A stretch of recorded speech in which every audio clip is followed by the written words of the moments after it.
for what? To show loyalty to the old heads who you don't even realize were already clipped. Right. You know what I mean? And so Rock in that moment. And you can see Luke all the time was mad. Even that last conversation. And I think that fueled his alcoholism. Watching the OG Power, we hated Kanan. Like, Kanan was like a piece of dirt. So now I just feel like the theories and the commentary just get so out of hand at times.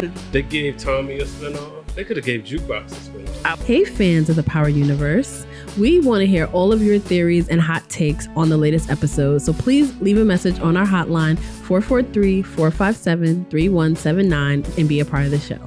And now, Six Heart Media Productions presents For the Love of Power, where Queen PR and Brian H. Waters break down the universe that never ends, the Power Universe, from character arcs, plot twists, and of course, we dial in to some of the fan theories. So, let's see what's happening this week in the Power Universe. Hello, everyone. Welcome back to For the Love of Power. I'm Queen PR. Brian H. Waters here. And, Raising Kanan, it ended. We're still processing. And I just want to give a huge shout out to the two platforms. Yes. That we were able to collaborate with for the last two episodes ever of Raising Kanan. Still so wild to say. I know, right? But we wanted to make sure that we came on here and gave our final, lasting thoughts on, I'm going to keep saying it, the best spinoff in the Power Universe right now. Because I feel like Origins is going to be really good too. But yeah, so we wanted to give our final send off on my favorite show. I'm sure Brian's favorite show as well. So let's get into it, shall we? Yeah, but real quick, just like you said, shout outs to the platforms. Shout out to Kimi, who we spoke with on the Chronicles of Power podcast on episode 7 after Marvin was taken away from us. And then on the finale, we was with Lucas and our good brother from, combined over a decade, 2 champs from Big Gold Media's Culture Collective. So huge shout out to them. But y'all know, we going to talk power right here as we I say this, we're going to put a cap in this for now because we will do some deep dives, but this will be like the final, like we sat with it for a little bit. Yeah. Because that was a lot. It was a lot. It was a lot. And now we're getting ready to go into Origins, which I know you're excited about. Yes, very. And I'm excited about it too. I say this, and I was listening to Sasha Penn on Chronicles of Power, and he was telling Kimi that don't expect the same show. It's going to be completely different. Yeah, and then the fact is, like, we're going to get more of the comedic side of Kanan, who maybe you loved. I did. I thought he was hilarious. Yeah, so we're going to find out how we get there because, essentially he has everything. But before we get into it, all right, which death hurts you more? Marvin or Juke? Oh, okay. Starting hot, baby. Yeah. I'm going to have to say Marvin because I don't think Marvin deserved it at all. Like, it was so... Like, I still have a hard time reconciling why Kanan had to do that in cold blood. You know what I'm saying? Like, going into a church to kill your own uncle who still found the time to try to school you a little bit was just... For what? Yeah. To show loyalty to the old heads who you don't even realize were already clipped for the game, to one up your moms. Like, I just can't think of a reason that made sense to me of why Kanan had to do that. Uncle Lou accident, that's still up in the air depending on what power fans you talk to. Accident on purpose? A lot of people say it was gonna happen that way, blase. But you can argue that it was an accident, but like with Uncle Marvin, it absolutely wasn't. Right. And I'm still trying to figure out why he had to do that. So, and then we love Uncle Marvin. He's probably one of the most beloved characters on the show. I think his death hit harder than any other death, I think, in the Power universe, as far as just like feeling like a member of like your family died. Like, Power fans were like my Uncle Marvin. Like, it wasn't like, you know, a character, London Brown, whatever. Like a cousin, just another homie. It hurt for sure. It hurt. But Marvin, because we saw the growth, and I know that's something you talked about on our pilot episode of For the Love of Power, the biggest growth, watching him from, you know, him and Juke, that toxic, you know, relationship to the love of everything, you know. And one thing I was curious about was the letter.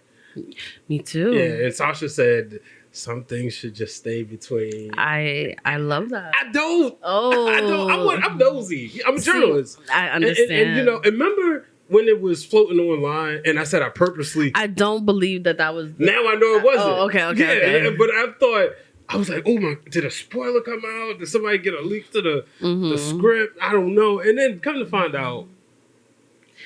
Yo, one thing we've learned, and we talked about it with Kimi in Two Champs and on the show, is because we started creating power content, you know, just recently, and now kind of seeing more of the nitty gritty into like Power Universe online. Like, obviously, you know, you live tweeted it when it was on live and stuff like that. But now I feel like because you have new people watching it, you got Raising Kanan adding to the canon of the canon. I'm sorry, of the universe. Now I just feel like the theories and the commentary just get so out of hand at times, and they go so far out of pocket.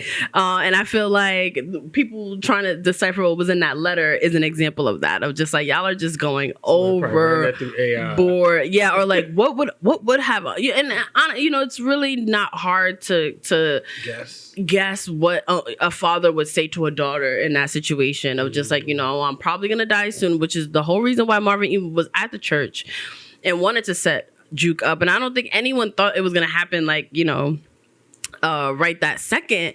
But with Jukebox's death, now I feel much differently, because before I'm just like, wow, you really killed a member of your family for Tariq, who you barely, you know, it was like, wait, what's going on? But like, you know, you get more and more in deep with these characters, and I've said it on previous shows where I felt like Kanan saw himself in Tariq a lot, and I think watching Raising Kanan, I've seen a lot of similarities between them. So for Kanan to shoot Jukebox, and now learning that Juke is the one that killed his mom, it all made more sense. For killing Juke, I don't forgive him, but to answer the question of like whose death I took harder, I'm gonna say, see, when he took out Juke, right, I was like, yes, because I saw, remember, I meet Juke, she's cold, ruthless, don't want to give him his medicine, she shot a kid, and I'm like, that's how we meet Juke. Yeah, but then we get to Raising Kanan, and I remember people started sharing, like, wow, they was all one big happy family at the diner. They started sharing those clips, and I'm like, I started loving Juke. I felt for her. Yeah. But I have to know, because to me, that's still not it. Like, there's still another part that makes her even colder. Because it's one thing to be cold with your family and whatnot, but to say, all right, I'm going to join the police force and be a corrupt cop, something else happened. And that's what I'm interested. They keep saying, like, she's not in season 1. They said she's not in Origins, but I think that's one thing, is she's not in season 1. We don't know what's going on. You never know. You truly never know. Like, they just announced that Flossie's going to be in Origins just recently. So I say, maybe not season 1. It would absolutely make sense if, you know, hopefully in season 2 we see her. But I don't want this to be the end of Haley, right? That's her name? Yeah. Playing Juke. Like, I want to see more of that. So just busy. She is busy. She's on 911, one of those shows, National 911, as a firefighter. And I think it really shows her acting range, which I love to see. And she can sing. She's gorge. So it's funny because the actor that plays Kanan and the actress Patina Miller was on the Crew Has It podcast recently. And that was good because I love hearing, the Crew Has It is the best when it's talking about power. Like, I'm gonna be real. And I love that. First of all, I just got to give it up to Gianni. Yep. He is a phenomenal interviewer. Yeah. Like, he is so good at it. Like, I love you, Michael, but like you really like the side. I think they got the perfect dynamic. The perfect dynamic, but he asked exactly like he asked the questions that we want to know. And just hearing Patina Miller talk about Rock, and the themes of Rock that she held onto and throughout the entire show. And she talked about how Rock was someone that you can't, she always took with her that Rock was someone that was never going to be caught slipping, essentially. Like she was always going to be fighting to be on top, clawing her way to the top no matter what. Like she's not going to give up. She's always going to be looking for like that next thing to get her on top. And she said, the last season of playing her was so interesting because you really seen Rock desperate and really still holding on to that power no matter what, even when it felt like it was all gone. Where even we were watching it midway through the season, we were like, yo, Rock is over. Like, like when the minute she went to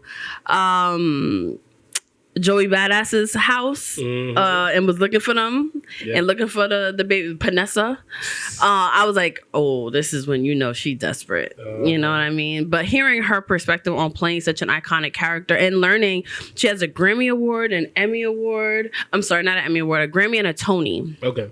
And just how talented she is is going to make me miss Raising Kanan even more because they're so good at what they do. Yeah, they are. And I know we're going to Origins, and that's essentially 9 years later. But I'm like, man, they could have kept us going. You know what I mean? Look, no shade, no tea, in the words of Queen PR. They gave Tommy a spinoff. They could have gave Jukebox a spinoff. I would have gladly watched it. We can see what happens, how she gets there, and then that takes us. And who knows? Maybe we might. I was just going to say. We might get a prequel to Origins. But overall, I love this. How did you feel as far as it being the handoff to Origins? The cameo from Young Ghost, Young Tommy. Not so much the actors, but just the way it was done. Are you satisfied? Was it enough? Did you want more? I mean, I appreciated the link because I know Power fans have been asking for it.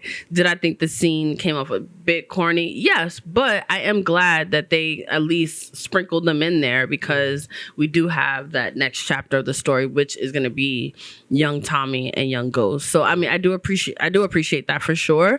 And watching the OG Power, we hated Kanan. Like, Kanan was like a piece of dirt, like a lot of people didn't like him. We watched, it's like, who raised that little nigga? It's like, oh, okay, Raising Kanan. Oh, now we see he's just as horrible. We see his mother figure, the examples that he had growing up. It's like, okay, cool.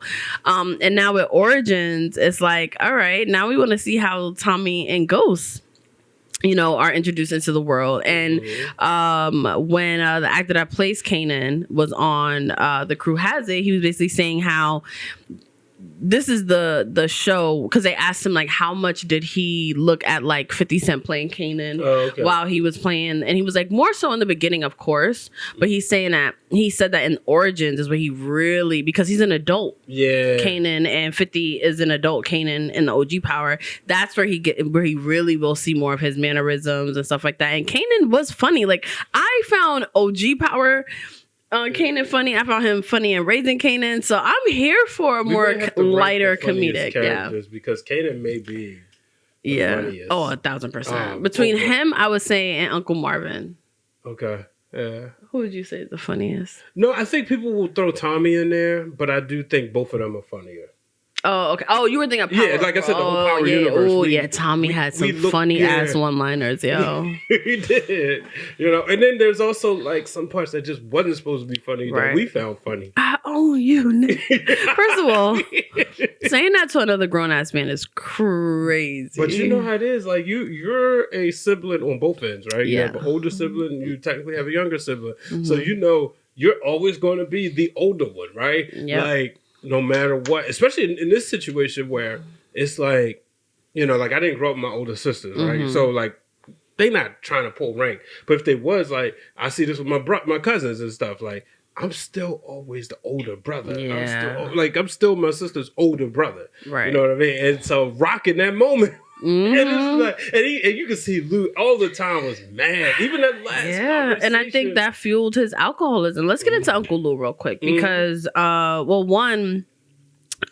his character died very, very early on, and there is a lot of speculation out there of like why his character had like maybe 2 lines in the last season, and it was killed off, as we know, first 10 minutes of the first episode of the final season. So there was a lot of questions on why that was the case, because he was such a big character throughout the show. He was one of my favorite characters, I will say. I love that Uncle Lou, and this is the same with Juke, which is why I still feel very badly for Juke and how things ended up for her. They wanted more out of life. Yeah. And they were the only ones in the family that had outside interests, outside talents, even just a curiosity of what else was out there. You know, like you see, the first couple episodes of Raising Kanan, Rock is actually trying to get Kanan into like a specialized school so that he doesn't end up in the life, Marvin, he's a fucking gangster for life. Like, he's a lifer, what we call lifers in the wrestling biz. But, that was Marvin. Rock, obviously, there was no other options for her. But I love that Uncle Lou was like, I don't want to just be this. Like, I want to explore other things. And then learning later on that their father was a musician. His father was a creative. His father was an artist who did many, many different things in life. So I was rooting for him to do music and all of that kind of stuff. And it was very realistic for that time frame as well. For, people were starting up labels and, rap was, starting to make it big, and his relationship with Famous, which I really admired, his relationship with Juke through music and all that kind of stuff. So I always just appreciated that about him, and I think it's something really endearing, because also we're currently watching The Sopranos, which you mentioned prior. It's something very interesting, I should say, about a criminal, murderer, liar, drug dealer, whatever the case you want to say, going to therapy. And like wanting to actually figure out themselves and be better, and him going to rehab and all that kind of stuff. This. Like, I loved that that character arc for him, and how he came back to the game because that didn't work out. Same kind of with Juke, and then he ends up dead not too long after. So it's a very heartbreaking story. But overall, I think his character arc is one of the most interesting. Yeah, absolutely. Shout out to Uncle Lou. Yeah, I thought he did an incredible job. The character, I thought he did an incredible job playing that role. And just overall as a family, like I watched on the Stars YouTube channel where they all like last dinner. Yeah. Heartbreaking. It's so hard. Our invite must have got lost in the mail. It must have. Yeah, I like seeing these, like, sometimes, like, it's over now, so it's like breaking kayfabe, you know? So it's like, all right, it's cool now. I don't want to see this during the show. Right, like, I watch, they do that with The Shy, which I can't wait for you to watch. And, but as the episodes went on, they were like, oh, so, what's going to happen? And that's cool. I was one of the people that went on the OG Power, when Courtney Kemp would do those, like, little recaps, I would watch them every week. I was like, okay. And then even when I think in Power Book 2, Terrence J was doing them, I was watching those. So like, I'm excited about this. But now, as we get ready, we get ready, wrap up and close this one, and we get ready to look forward to Origins. Who do you think has the most momentum? I know it's the difference, but which character do you think you're going to be the most excited? Is it Kanan? Is it Breeze? Or is it perhaps, is Stefano gonna? So I hear that there's gonna be a lot of characters, familiar characters in Origins that they probably haven't like announced yet or whatever. But I did grow to, I wouldn't say like Breeze, but I grew to be more interested in Breeze, because when he first popped on the scene, I thought he was ridiculous. Yeah. But towards the end, once Kanan became to be more ridiculous, the more sane Breeze seemed, which was crazy to me. Brothers. So I was like kind of into it. I was like, yeah. And also, and I think why I connected so much with Raising Kanan is like a lot of these characters felt so real to me. Like they felt like real people. Like Uncle Marvin felt like he seemed like a nigga from New York that like that's everybody's Harlem uncle, you know, I ask you, how well, as a New Yorker, you know, how well did they play the roles? Perfection. Like, all of the characters felt like people I knew, people I was familiar with. The wardrobe, the neighborhoods, like recognizing neighborhoods. You know, I talked before, they film a lot in my neighborhood in the Bronx.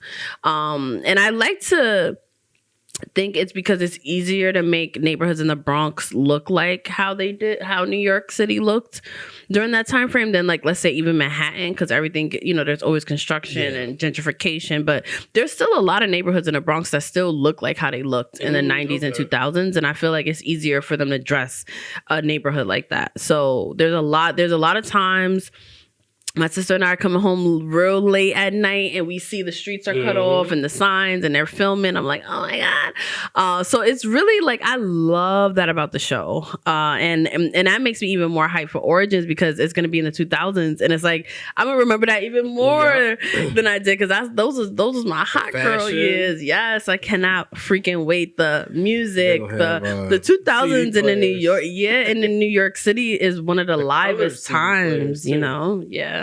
So I'm excited about that. All right, before we go, MVP of the series, the whole series. Rock. Okay. I'm only saying Rock because Patina Miller just is perfection. Perfection, head to toe. 10 out of 10. Yeah. If I had to disagree, I'm going to go with Uncle Marvin.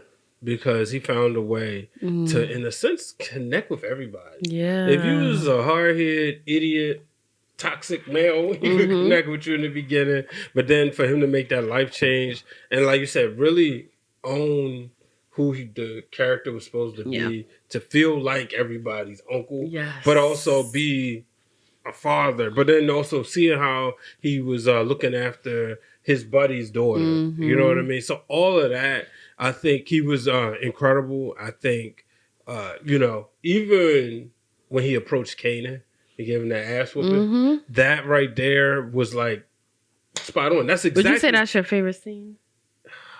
Because the actor, what's the actor that plays Kanan's name?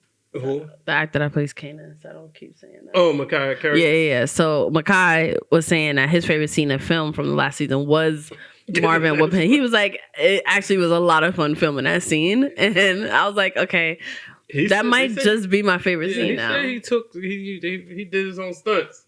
You know, that might be. It's going to be one of those that we talk about for the next 20, 30 years. You know what I mean? And even more so than Kanan and Ghost when they was in the warehouse. Agreed, 100%. You know, that's going to be one of those scenes because again, that is realistic. If you find out your nephew killed your brother, you want to kill him, but you can't out of respect for your sister. And the first thing is, I'm gonna do what your daddy should have did. Yep. He said everything that Kanan that he's probably been saying about him his whole entire life. Like, you ain't have no daddy. That's why you don't know how to act. Well, I'm gonna teach you how to act and blah blah blah. Even though we forget, Marvin, you covered up for him. I mean, and that's the thing, and why I see a lot of Kanan and Tariq, because Tariq and Kanan never realized how much people were protecting them behind the scenes, and while their spoiled asses was just going on and doing whatever the fuck they want to do. You know, just think about OG Power Tariq, and we'll do a watch along pod for the OG Power at some point. But who's trying to save Tariq? Angela. Yep. His parents, obviously. Lala's character at one point was his alibi. You know, Tommy. You know, all of these hard, hitting people. And that's why Tommy and Ghost at some point had to, like, really, the gun to the face, Tommy holding him over the thing where it's like, yo, if you were anybody else, you would be clipped right now. Yep. And it's like, how many times have Kanan and Tariq been in those situations where it's just like, like, other kids, and I'm glad Marvin, said to Rock, like, he's just a kid, and Marvin was like, such and such wasn't a kid. The kids that they killed, so that because the streets needed a fucking body, and they killed his friend, who was younger than and more innocent than Kanan was at that point. Yep. So it's like, it's funny you bring that up because I know you ain't watch Force, but I want the Power fans, I want the Power universe are we seeing that with D-Mac? D-Mac is Tommy's nephew. I may have showed I showed you that scene where him and Tariq are sitting there having a drink, and Tariq was like, "Yeah, I had a pops," because D-Mac just lost his pops, so now Tommy gets a chance. Is he going to be in the new show? You think? More than likely, he'll be in the sequel. Yeah. You watching that? Just kidding. We're watching it. Yeah, I watch all the Powers. I might rewatch Force. I believe you. I might rewatch. Maybe I should too. Yeah. Did I get through the first season? No, you didn't get through the first. All right, one. Power fans, where does Force rank for y'all? I know we've done a few polls, but a lot of people have been doing more of a deep dive into Power ever since Raising Kanan. So I can see people wanting to go back to watch OG Power and then just watching like Power Book 2, Force, all of that. How y'all feel about Force? Should I watch it? Should I give it another chance so we could do some recapping on it? Let me know, because I might just listen to y'all. I'll listen to y'all before I listen to Brian H. Waters. Oh, really? On that note, I'm shutting down the studio. But any final thoughts before? I'm gonna still go, For the Love of Power. Still gonna be going 100%. Yeah, we'll have to do some branding changes. We'll have to raise a Kanan, have the origins and all that other stuff. Yeah. Putting you in charge of that Miss Marketing Manager. I got you. But I think overall, I'm gonna really miss Raising Kanan, especially hearing that Origins is gonna be a completely different show. I'm gonna miss 50 Cent narrating, like those little things. I'm gonna miss that era of New York City. I'm gonna miss overall, that show was so good. Like, I can't say better things about it. Like, it was great. I'm gonna miss it. Great job, the cast, everyone. Love it. Absolutely. Well, folks, that'll do it for this week's episode of For the Love of Power. Stay tuned. We'll bring some more content, but also we want y'all to make sure y'all check us out on our other podcast, Loving Them Gates, which is another 6 Art Media production, where we talk about Beyond the Gates, and we go live every Sunday night, 6 p.m. Eastern time. So make sure y'all are over there in the comments. Even if you don't watch the show, just come out and hang out. Just come support, say hi. You know, we end up talking shit about a lot of different things. Right. And if you haven't watched Beyond the Gates yet, don't just think of it as a soap opera. Like, if you like shows like Power and Raising Kanan, the juiciness, the drama is there, and it's really, really good. And you can start from earlier seasons on BET every Thursday. Yeah. So you can always kind of keep up with us, keep up with Beyond the Gates and the show, keep up with Loving Them Gates. Make sure you're following us on all socials. For the Love of Power also has an Instagram account that you should already be following. Hit that subscribe button, that bell for notifications, a comment, a like, a hype. All of it helps the show. Also pick up a 6 Heart Media mug if you have not already, so you can sip that tea with us every Sunday at 6. And on that note, we'll catch you next time. Bye. Hey, fans of the Power Universe. Thank you for tuning into this week's episode of For the Love of Power. Make sure you hit that subscribe button, hit the bell for notifications, and leave a comment, and we'll see you next week.